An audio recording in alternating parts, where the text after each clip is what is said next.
Գիտեք, որ հայ առաքելական եկեղեցու դեմ իշխանությունը հարձակում է։ Եկեղեցին կերտան կաղոտ կենեն եկեղեցի կբնին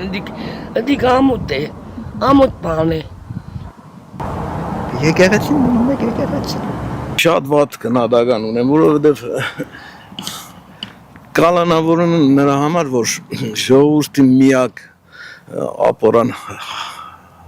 հայերեն հենարանը ժողովրդի միակ նորմալ հենարանը մնացել է եկեղեցին է միակ այս պահին հենարանը ազգի, որը ճիշտ ուղղություն է ցույց տալիս ազգին, ճիշտն է խոսում, այդ ճիշտը մռմռացնում է, ցավացնում է պետական այրերին, վարչապետին, դրա համար էլ ձերբակալում են, որ լռեցնեն, ձերբակալում են, որ վախեցնեն, տերոր է, սա տերոր է, սպիտակ ցեղասպանություն է։ Չեմ կարող դարձին պատասխանեմ, բայց հայ առաքելական եկեղեցին պիտի միշտ լինի քրիստոնյա ազգի կողքին, հայ ազգի կողքին, խիակա կանոնավորում իր շահերից է բխում էլի երևի։ Աղջիկ ջան, շատ խելացի հարց տվեցիք։ Միշտ Փաշինյանը Սուրբ Գիրքից մեջ բերումներ է բերում։ Բայց Փաշինյանը մեջ բերումը միշտ կմոռանա, որ Սուրբ Գիրքի մեջը նաև գրած է, գայլը կառան մորթիով է գալիս։ Իրանական գայլերն են, հակել են կառան մորթի ու մխզվել են ժողովրդի մեջ,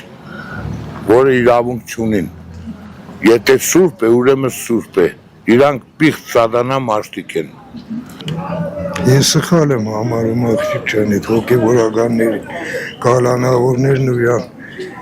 այդ մահան են երեխա ունենալն է, խելացի մարդիկ են, թող երեխա ունենան, մեր երկիրը խելացի մարդիկ ծնվին, ինչ կար, չի կարելի երեխա ունենալ, ինչ որ չի կարելի։ Կամ 100% համոզված են, որ այդ մարդը երեխա ունի։ Իմ կարծիքով էդիկ մեկ սխալ է։ Սխալ է դիք, սխալ բան է։ Ես ինքս հավատաց եմ մարդն, հիմա էլ կնում եմ եկեղեցի։ Ով ուզում է լինի, իմ կարծիքս չի փոխվի,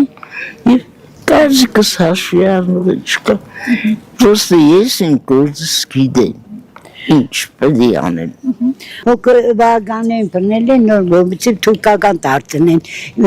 առաքելական եկեղեցին միշտ եղել է, միշտ պիտի մնա, ինքը մտել է եկեղեցին է, եթե ինքը բարի մարդ է, մենտորով ընչի կմնի եկեղեցի մարդ, եթե հարկված մարդ է, դու մենտորով եկեղեցին չկմնիս, որ սրբապղծես, այս արճակատման միակ նպատակը հայկական եկեղեցիների փակելն է, ենթարկել տալ Փաշիզադեի հրամաններին, ով հրամայեց, որ կարգադրեց, կարծիքարնեց, որ հայկական եկեղեցիները ուրեմն մեծ վտանգ է ներկայացնում Ադրբեջանի իշխանության համար։ Հետևապես ելնելով այս ելակետից Նիկոլը գործում է այսպես փակել եկեղեցիները, իհարկե սրբազանների կալանավորումը հուսահատեցնում է ժողովրդին, բայց չեմ կարծում մինչև վերջ ժողովուրդը կհուսահատվի։ Պետք է պայքարել մինչև վերջ, մինչև եկեղեցին ունենա վերկդնի իր